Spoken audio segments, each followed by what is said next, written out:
Hi, love. Hi. A quick one. Mm. You know, we just celebrated Easter, Okay. about the resurrection, the betrayal, and all that, yeah? Mm.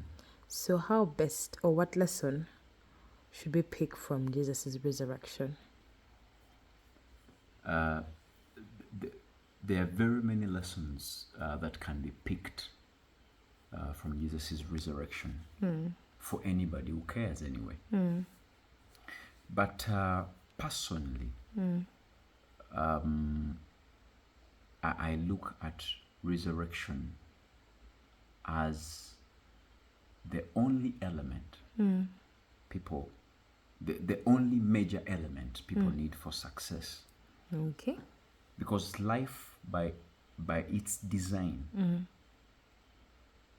creates scenarios and scenes of death. Even while we are still alive, life creates scenarios of death to the extent that we have to resurrect to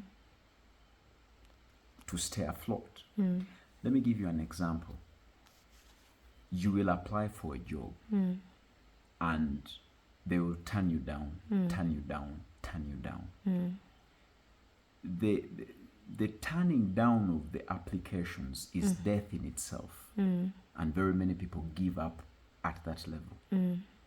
Yet you could resurrect the job applications by applying more, improving yourself, and all that. Relationships die.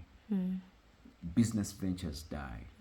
We lose loved ones. We lose people. We lose very many things. But when you look at Jesus' resurrection, there is a plethora of lessons to learn. Okay. For example, he says in John 12, John chapter 12, verse 24, that verily I tell you that unless a grain of wheat dies, it remains one grain. Okay. But if that grain of wheat goes into the soil and dies, it produces very many grains. And I'm going to give you an example. Let's consider in Uganda we do not have wheat for planting. Let's use maize. Okay. So when you look at a maize seed, Jesus is saying, if it chooses not to die, to go into the soil and die, it stays alone. It remains a single grain. But for it to produce more grain, it has to allow to go into the soil. It has to die. Okay.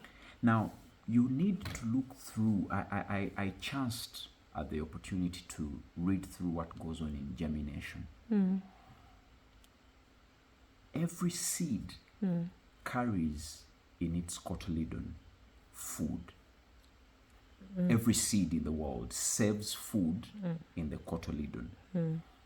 And it serves food because of two things. Number one, it knows that when it interacts with a human being, you will eat it. But the moment a human being does not eat the grain, then the human being will plant the grain. seed. Okay.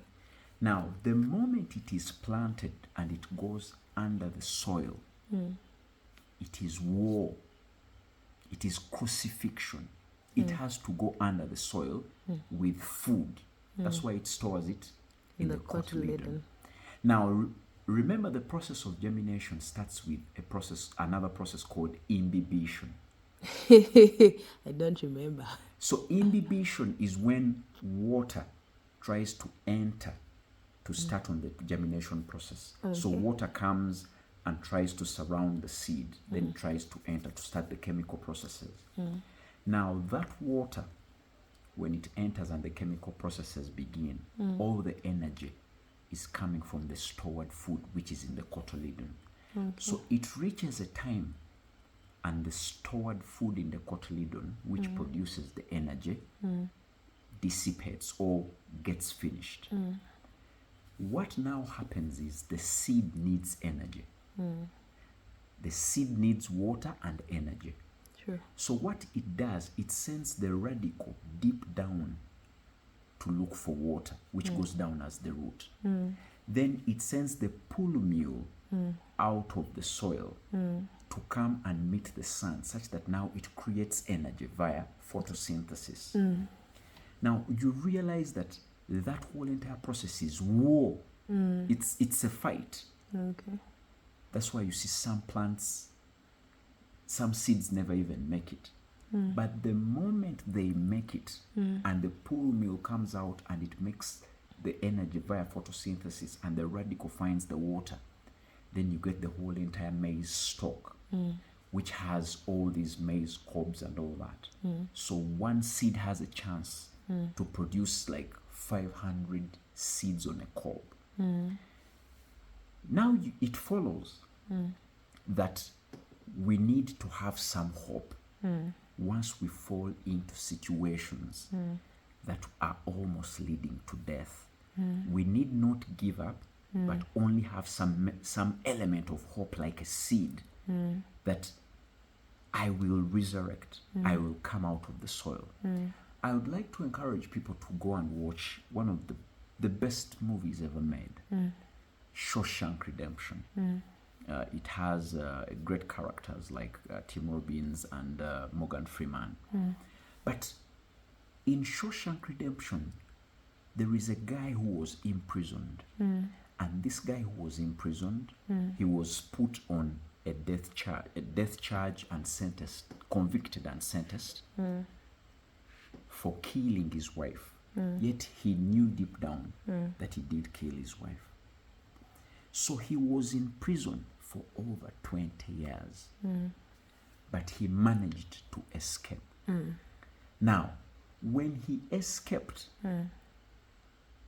he kept on telling his other friends that there is life outside there. And because I know I did not commit this charge, I will escape. So he had the hope, and he finally escaped. But there was a guy who was also in that same prison called Brooks. Brooks served his sentence. And when they released him, he had lost all hope. He still wanted to be in prison. So he wanted to commit a crime such that he stays in that prison. But he failed to commit the crime. So when he was released out of prison, everything was faster than him, and he committed suicide. So resurrection is so key in our lives. People need to know that everything can be resurrected. Relationships, work, business, money ventures. But you will always need a grain of hope. Okay, thank you. Welcome.